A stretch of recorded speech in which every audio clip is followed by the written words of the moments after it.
मित्रों, जय श्री राम, राधे राधे। मित्रों, आइए श्री रामचरितमानस का हिंदी अर्थ सहित पाठ करते हैं। मित्रों, आज की कथा बहुत ही सुंदर और मार्मिक कथा है। जनक जी कह रहे हैं प्रभु श्री राम से कि नयन विषय मो कहूँ भयऊ सो समस्त सुख मूल, सबहि लाभ जग जीव कहूँ भई से अनुकूल। प्रभु श्री राम ही मेरे समस्त सुखों के मूल हैं। वे मेरे नेत्रों के विषय हुए।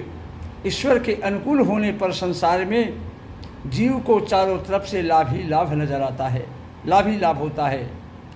तो सब ही भांति मोही दीन है बड़ाई, निज जन जान लीन है अपनाई। हो हे सहस दस शारद शीशा,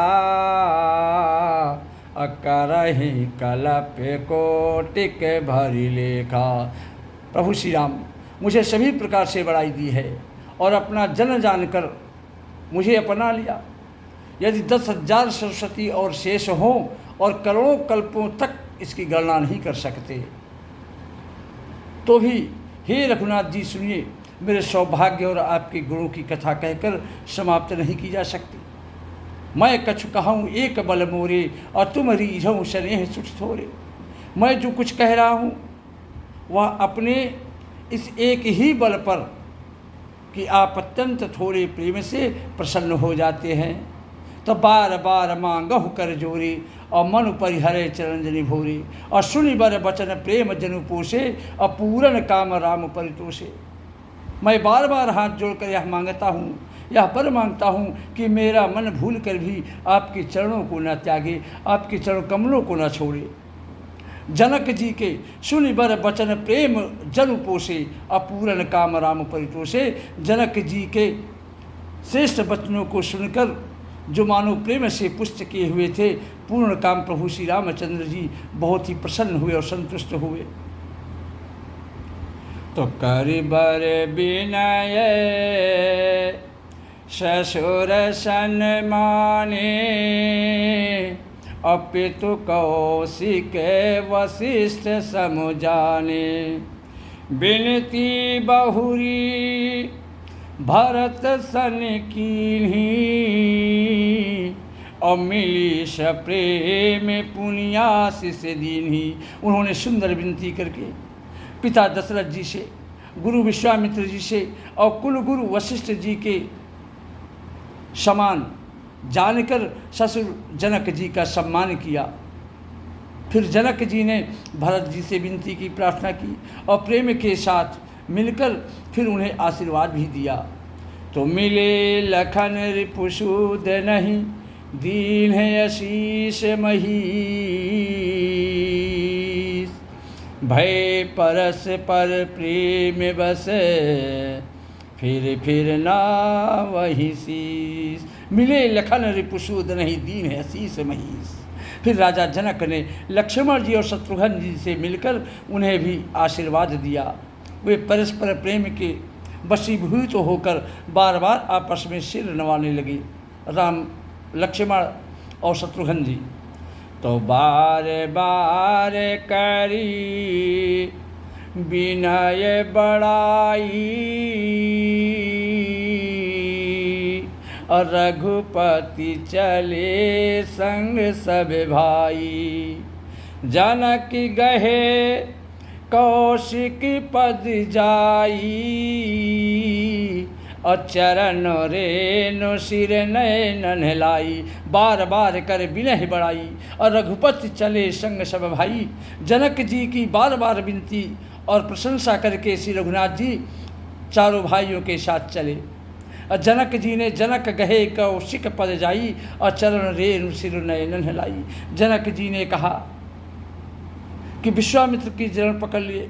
जनक जी जाकर के महामुनि विश्वामित्र जी के चरण पकड़ लिए और उनके चरणों की रज को सिर और नेत्रों में लगाया।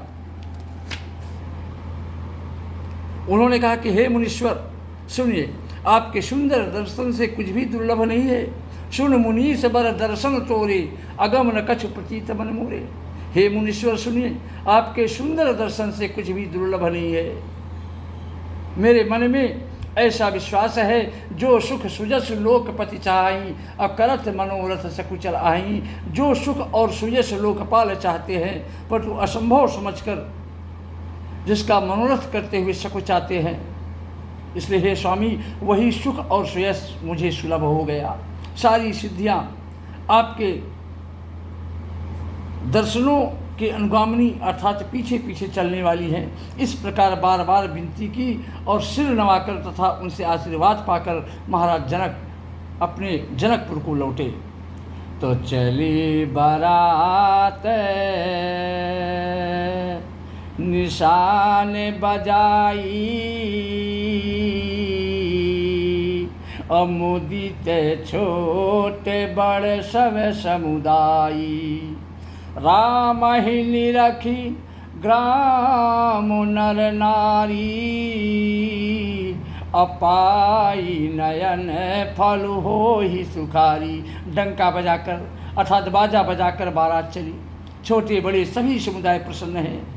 रास्ते में गांवों की स्त्री पुरुष श्री राम जी को देखकर अपने नेत्रों का फल पाकर बहुत सुख का अनुभव प्राप्त करते हैं। बीच बीच बरबास करी मग लोगन सुख देत, और अवध समीप पुनीत दिन पहुँची आई जनी। बीच बीच में सुंदर मुकाम करती हुई बारात तथा मार्ग के लोगों को सुख देती हुई वह बारात पवित्र दिन में अयोध्यापुरी के समीप आ पहुँची। तो हने निशान पनब बरबाजे, अभेर शंख धुनि है गए गाजे। झांझी बिरो डिंडिमी सुहाई, असरस राग बाजही सहनाई। नगाड़ों पर चोटें पड़ने लगी, सुंदर ढोल बजने लगे, भेरी और शंख की बड़ी आवाज़ हो रही है। हाथी घोड़े गरज रहे हैं, विशेष शब्द करने वाली झांझे सुहामनी डफलियाँ तथा रसीले राग से शहनाइयाँ बज रही हैं। बारात को आती हुई सुनकर नगर निवासी बहुत प्रसन्न हो गए। सबके शरीरों पर पुलकावली छा गई। सब बहुत प्रसन्नचित्त हो गए नगर के लोग, और निज निज सुंदर सदन संवारे, हाट बाट चौहटपुर द्वारे। सब ने, नगर के सब लोगों ने अपने अपने सुंदर घरों, बाजारों, गलियों और चौराहों, नगर के द्वारों को सजाया। सारी गलियां अरगजे से सिंचाई गई, जहाँ तहाँ सुंदर चौक पुराए गए। तोरणों, ध्वजा, पताका और मंडपों से बाजार ऐसा सजा कि जिसका कोई वर्णन नहीं किया जा सकता। तो सफल पूगे फल कदली रसाला, अरोपे बकुले कदम्ब तमाला। लगे सुभग तरु पर सत धरनी, अमणिमय आल बाल कल करनी। फल सहित सुपारी, केला, आम, मौल, श्री, कदम और तमाल के वृक्ष लगाए गए नगर में। वे लगे हुए सुंदर वृक्ष फलों के भार से पृथ्वी को छू रहे हैं। उनके मड़ियों के थाले बड़ी सुंदर कारीगरी से बनाई गई हैं। मित्रों, आज की कथा यही समाप्त होती है। श्री राम जय राम जय जय राम, श्री राम जय राम जय जय राम। जय श्री राम, राधे राधे।